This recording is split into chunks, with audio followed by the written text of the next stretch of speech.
Magistrate और police जमानत देने के लिए बाध्य हैं, जमानत देनी पड़ेगी। और अगर वो जमानत नहीं देते यानी। हेलो दोस्तों, कैसे हैं आप? उम्मीद करता हूं कि सभी अच्छे होंगे। आज हम बात करेंगे बेलेबल ऑफेंस की, जमानती अपराध की। तो इसे जानने की कोशिश करेंगे कि बेलेबल ऑफेंस होता कौन सा है, जमानती अपराध कहते किसे हैं।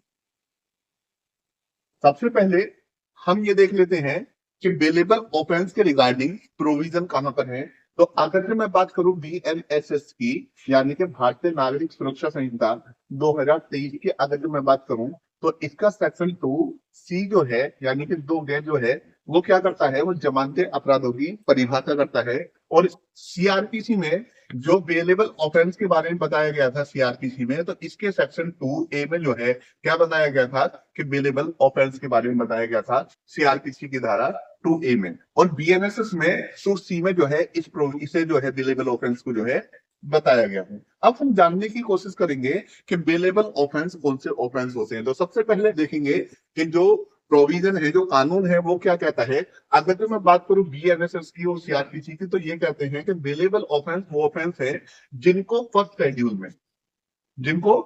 शेड्यूल में बेलेबल बनाया हो, या किसी अदर लॉ में, अन्य विधि के अंदर जो है उसको जो है क्या बता दिया गया हो कि बेलेबल बना दिया गया हो। यानी कि कहने का मतलब यह है कि जमानती अपराधों से ऐसे अपराध अभिप्रेत हैं जिनको प्रथम अनुसूची में या तत्समय पूर्वत किसी अन्य विधि द्वारा जमानती बनाया गया। अब जैसा आप जानते हैं कि हमारे यहाँ क्रिमिनल सब्सटेंटिव लॉ जो है वो कौन है, BNSS है। BNSS और BNSS का जो प्रोसीजर है वो क्या है, BNSS में, यानी कि भारतीय न्याय संहिता जो है अपराधों के लिए सामान्य विधि है। और BNSS भारतीय नागरिक सुरक्षा संहिता में जो है इसका प्रोसीजर दिया गया है। जैसे इससे पहले IPC जो था वो क्या था, हमारा आपराधिक सामान्य विधि थी। और इसका जो प्रोसीजर दिया गया था वो कहां पर दिया गया था, CRPC में दिया गया था। तो IPC के अंदर कौन सा ऑफेंस बेलेबल है या कौन सा ऑफेंस नॉन बेलेबल है, इसको जो हम देखते थे वो CRPC के फर्स्ट शेड्यूल में देखते थे। इसी तरीके से अगर जो प्रेजेंट में हमें ये देखना है कि BNS के अंतर्गत कौन सा ऑफेंस बेलेबल है और कौन सा ऑफेंस नॉन बेलेबल है, तो इसके लिए हमें BNSS के फर्स्ट शेड्यूल को देखना पड़ेगा, इसकी पहली अनुसूची को देखना पड़ेगा। जब आप BNSS के फर्स्ट शेड्यूल को देखोगे तो इसके अंदर 6 कॉलम दिए गए हैं जो से। और BNSS का जो फर्स्ट शेड्यूल है, तो फर्स्ट शेड्यूल के अंदर जो है 6 कॉलम दिए गए हैं। इसके अंदर कितना, 6 कॉलम है। तो जो ये 6 कॉलम है और इसका जो कॉलम नंबर 5 है, कॉलम नंबर 5 जो है उसमें यह बताया गया है कि कौन सा ऑफेंस बेलेबल है और कौन सा ऑफेंस नॉन बेलेबल है। अगर जब BNS के अंतर्गत कोई ऑफेंस हुआ, यानी कि BNS का कोई सेक्शन जो है लगा, कोई धारा लगी जिसके अंतर्गत अपराध हुआ है, और आपको कभी भी ये देखना है कि ये बेलेबल है या नॉन बेलेबल है, तो आप कहां जाए, आप जो है BNSS के फर्स्ट शेड्यूल में जाए और फर्स्ट शेड्यूल का कॉलम नंबर 5 देखें। और जब आप इसका कॉलम नंबर 5 देखेंगे तो वहां पर लिखा है कि बेलेबल है या नॉन बेलेबल है। तो यहां तो ये क्लियर हो गया कि बेलेबल ऑफेंस कौन से हैं। बेलेबल ऑफेंस वो है कि जिनको फर्स्ट शेड्यूल में या किसी अदर लॉ में बेलेबल बनाया गया हो, तो वो ऑफेंस जमानती अपराध जो है कहलाएगा। यहां तक तो क्लियर हो जाता। यानी कि BNS के अंतर्गत अगर जो कोई ऑफेंस हुआ और हमें ये देखना है कि बेलेबल है या नॉन बेलेबल है, तो इसके लिए हम क्या करेंगे, इसके लिए हम BNSS का फर्स्ट शेड्यूल देखेंगे। लेकिन सपोज करो, मान लो कोई अदर क्रिमिनल लॉ है, अदर क्रिमिनल लॉ है, और वहां पर यह तो बताया कि पनिशमेंट कितना मिलेगा, लेकिन ये नहीं बताया कि ये बेलेबल है या नॉन बेलेबल है।